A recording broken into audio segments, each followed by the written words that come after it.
there everyone, and welcome back to Empire Total War with the American Civil War mod. Last time around we took Niagara, West New York. This time I actually thought we would fight in Lancaster, Ohio, as the rebels were moving towards there, but I guess they took one step forward and one step back, and they went and attacked this farmland instead in Chilishota? Whatever.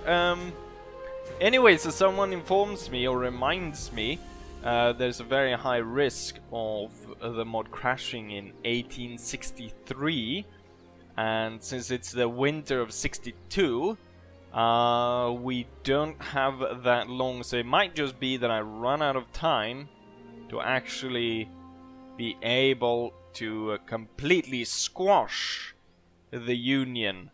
But I guess, I mean, you would imagine that at this point it would kind of be over. Once I take St. Louis, we're going to sue for peace, and then hopefully we'll be bringing the armies closer here. But I don't think we'll hold the peace for more than one turn given the time constraint we have. So it will be more of an effort to get all the forces into one fight, so we can destroy them in quick blows rather than running around dealing with all these troops all over the place. So be able to attack the enemy in hopefully, say, 2 battles, one around New York and one around Albany, crushing most of the enemy force, and then quickly be able to jump to Boston and Falmouth, Maine. I'm not entirely sure if you can hear that, but the next door neighbors are renovating, so maybe you picked that up, but I don't think you would. I'm not entirely sure. Hopefully it's not that problematic. With that said, we're gonna see about taking St. Louis this turn. I've been able to clear out everything from Mississippi, so it's time to attack, and most likely I do think that the enemy is going to go ahead and intercept me as I move closer to St. Louis here. We're going to move within their range to intercept me. And yes, just as I thought, they intercept me. They've got 5,000 men against Beauregard's 3,000 or 4,000, we might say. So there's a slight advantage in number for these guys. Obviously we start off with more men in the beginning, so a pretty large fight. Been long since we had a bigger fight like this, but let's not be tardy and go straight into it, shall we? We're over at Beauregard's headquarters here on the battlefield. It's a rather nice one, I must say. We're going to attack a Union-held village that is going to be obviously reinforced from all sides, more or less, at this point. I've got 3 brigades, so we got 1st Brigade over here, 2nd Brigade behind the cannons, and 3rd Brigade, which is the brigade that has Zouaves. The rest of them are regular Confederates. Got a big cavalry spread out, nice and tidy. And with that said, let's go ahead and start. So first things first is to locate the enemy reinforcement troops. We got pretty nice arc of fire on this troop that decides to hide in a very bad position. You know what, I was gonna say I would recognize the field, but then again I don't actually do that. What we've got is we've got Union troops really close here, which this unit will hold because the enemy is already too close, but these guys will wield up, and the cavalry needs to prepare to get at that cannon before they're able to set up. And then I can see that we do have enemies coming in over here, so 3rd Brigade is needed in the forest. Then we'll send the partisan cavalry over to the left of that, and the Dragoon unit to the right. And then we need to go back here, because at this point, that one General's unit has contacted with one of the regular units of 1st Brigade. That one will wheel back now, after losing 2 men. And there goes the General. There's quite a lot of Union troops coming here. Regiment of Foot, Union Regulars. Lucky for me, they're marching in to quite good fire. And they seem to be clumping up on one area here, which we hopefully can hold them in which case we should be able to inflict a large amount of damage on them if they keep moving over there. One thing to keep an eye on is, of course, when they decide to deploy the cannons, and also I need to watch out so they don't shoot down the cavalry. With that done, we've got fights. We've got fights on 2 sides here.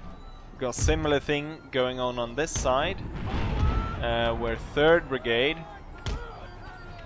is coming up against some Union troops. These ones, I can't focus on as many fights, so what we need to do is we really need to get rid of these. So I'm gonna tell the Confederate, is this the, oh, this is the Dragoon unit. I thought I sent the what's it called, the partisans over here, so I can't be bothered keeping track of 2 fights, so we need to crush that one really quickly. But possibly, oh, they entrenched themselves behind a wall. However, these idiots are passing right in front of the units. So what we'll do is we'll move back these 2. There's no point in trying to shoot that guy down. And then we'll charge the cannons. And I want these cannons now to target these before they reach. And we'll have 2nd Battalion, or 2nd Brigade, move up. Okay, so the cavalry has contacted over here and is fighting with 2 of the units, while 1 regular foot is fighting one of my units. We're gonna have to pile on some more cavalry here. We've got the what I imagine to be the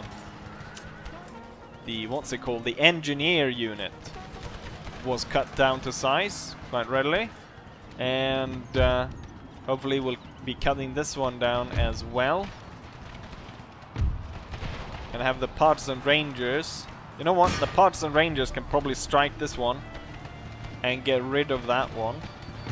And as we don't want to shoot our own cavalry units, I'll order the infantry to advance. So this one is breaking under the pressure now. They've lost too many men, and they've got cavalry. Put the entire unit at disarray. Similar thing over here. This one will get torn up by the infantry, so I will hit these guys in the back. And at the same time we'll go and take a look at what's going on over here. So this one is in a really bad spot. So 1st Brigade. Oh, that was an enemy unit. Why was I trying to take control of that one? The Dragoons need to get rid of that one. And we need to get 1st Brigade into order. Right. I guess we'll concentrate our fire on this one unit. And hope that the cavalry can deal with these guys. These and the 2nd Brigade. So looks like we managed to break that one. Gonna refocus the artillery on the defenders of town, which is now moving out. This one is thoroughly done for. Hit these guys in the back. And we'll have you move up on the hill to thoroughly make sure that that one is gone. Same time over here. 3rd Brigade are finished with their fight. which means they need to join 2nd Brigade up on the front. And for the cavalry, I can see they've got an artillery unit in there. They haven't deployed it yet, but that's going to be troublesome when that deploys. However, it looks as though it's going to be hard to flank around there. So for now, we'll put them in support of center. 1st Brigade, they're dealing with this. The cavalry are doing pretty well, but before these guys open fire, I'll tell the cavalry to move away. And we'll tell the Vindettes to move into a position where they can ride these guys down as they are starting to break. So the cavalry is away. Tell the unit to open fire down into the cornfield. Ooh, and we got a really good hit on them. They're tired and wavering. Most likely they're going to... the cavalry unit is going to be able to cut them down. I will move forward that unit. And right here, for some reason they moved one of the units back and left just one of their units fighting 2 of mine, which obviously is not an ideal situation. At the same time, this one was finished, so 1st Brigade can now move in and hopefully we can swing up through here.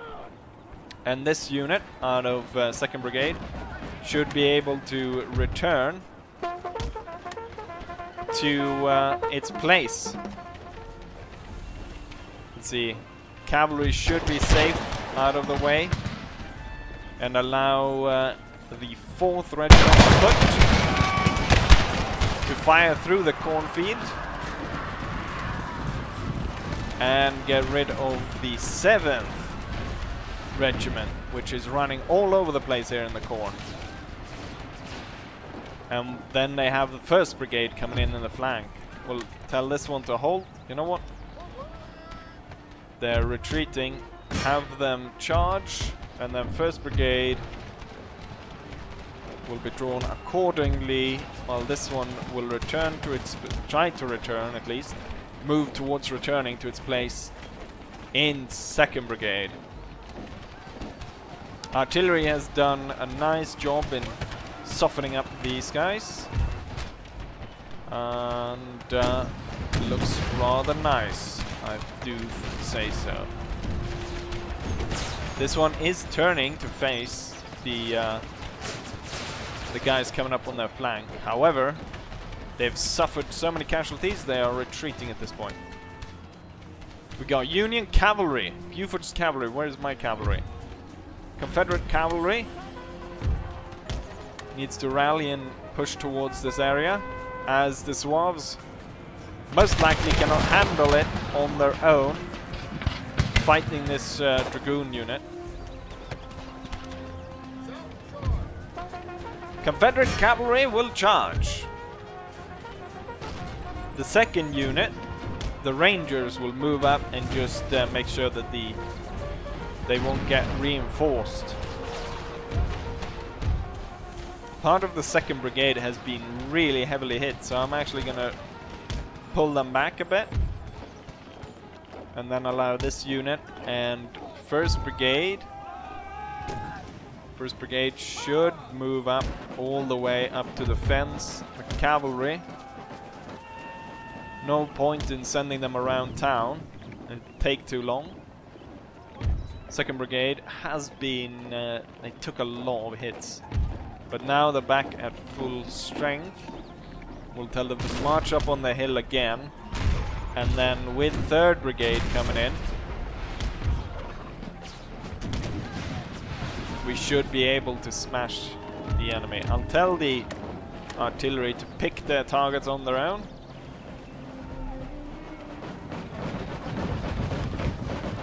Right, very good.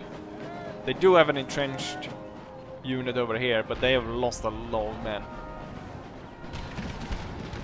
The enemy is put on a tilt, which I don't think will work out for them.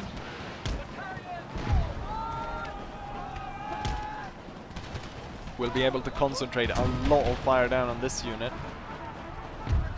Have we not... Oh, the Zouaves were killed off, and my cavalry is almost killed off. So that Union cavalry has successfully sent off my Zouaves and might even send away my cavalry, which is not good. At the same time, we got a mess of enemy troops moving in to I don't know what they're doing.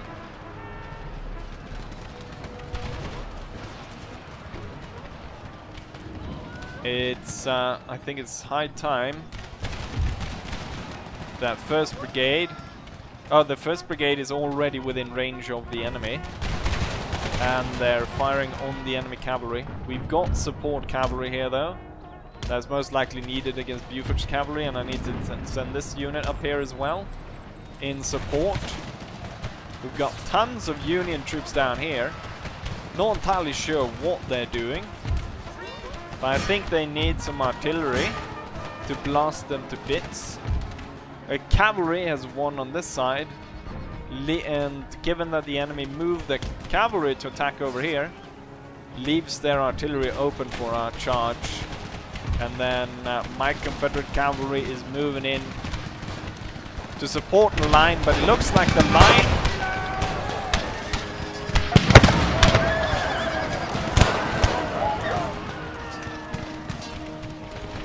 They held the line. They did not need the cavalry to come in and join them. They were able to break that cavalry unit on their own. I guess it's just because they were so close to this defensive position that the enemy was unable to break it. With the sustained artillery fire, it looks as though the enemy slowly given up. Oh shit. That just blasted the 4th Regiment. They did such a brave fight in the cornfield.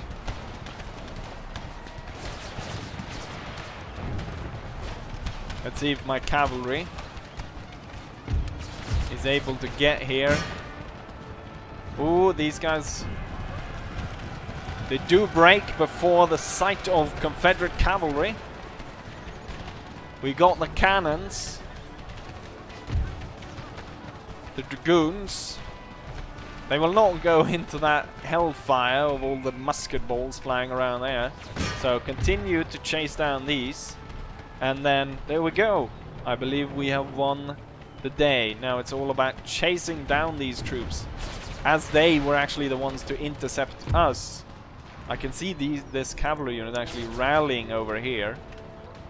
Shaken, exhausted, steady, confident. It's gonna come back into the fight. However, I do have 2 cavalry units ready to send in and deal with them. Right, the few units that are routing over here, I'll tell the cavalry to charge them. I'll tell the artillery to hold its fire. And we're probably gonna see some friendly fire towards our cavalry. And now the cavalry will have a cavalry fight over here in the orchard. Possibly. Looks like an orchard.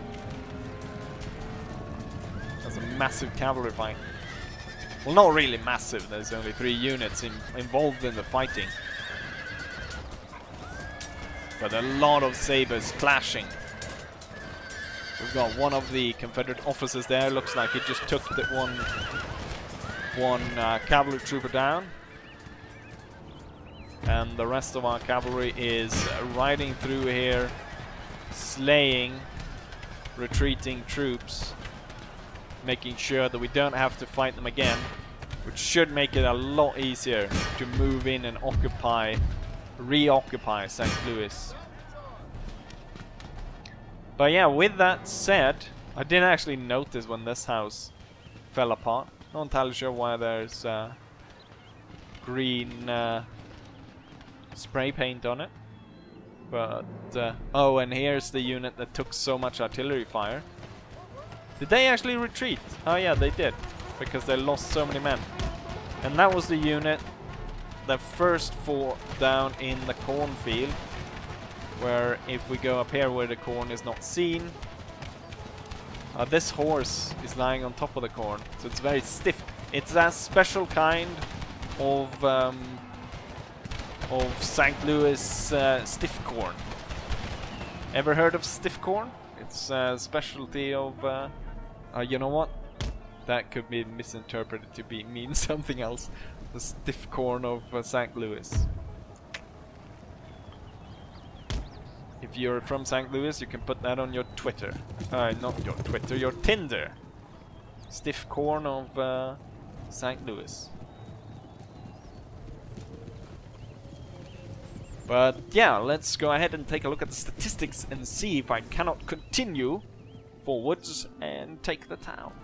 And here we have it! So I lost almost half the force with 1,500 men exactly lost out of a... Well, it's almost a 4,000, so not really half, but a lot of them. However, the enemy deploying 5,000 men lost all but 800, meaning that they had 4,200 casualties. It seems to be have been quite a lot of friendly fire, almost 200 and what 212 men were friendly fired upon and killed, as I lost 1,500 while the enemy only slew 1,288. Highest killer goes to cavalry, which is no surprise, and then this one Confederate regular unit, which went from 1 experience to 4, which is really good, and we can see there's a lot of experience gained throughout here for most units, even for yeah, for everyone, even some cannons. And we slew a lot, so this forced that unit to retreat over here, and this one to the retreat over here, leaving a very small garrison. It is an Irish brigade, some Zouaves, and a 38-pounder. But Beauregard should have enough to actually take this next turn. I'm wondering if, I mean, since there's a risk of the mod crashing, the thing is, Lee can't really move out because there's so much. The only thing that we would do is we would fight a field battle right there, which would be difficult, and they would bring in a lot of men, and since he has like no support to draw on, it would only, the only thing that would happen is he would weaken his situation here. So it's probably better to wait for reinforcements. Also, it's a pretty strong force with a lot of cannons, and they can draw on a lot of reinforcement out here in the outskirts. And we really don't want to lose our position in this area because just of the Union presence. So also, I've noted that the British are recruiting more and more troops. It would be nice if we could get them over on our side, but the troops are really shit, which I cannot understate. But yeah, no one likes the Confederacy except for the Dutch. The Dutch don't give a shit. As long as they get to trade, they're happy. Is that the Dutch as well? Yeah, it's the Dutch. So the Dutch is only the one that likes me. But I guess if I splash some cash around, they'll probably be happy and give them a bit of cotton. With that said, however, I think that's enough for this episode. So I hope you guys enjoyed it, and hopefully I'll see you guys for the next one. Bye!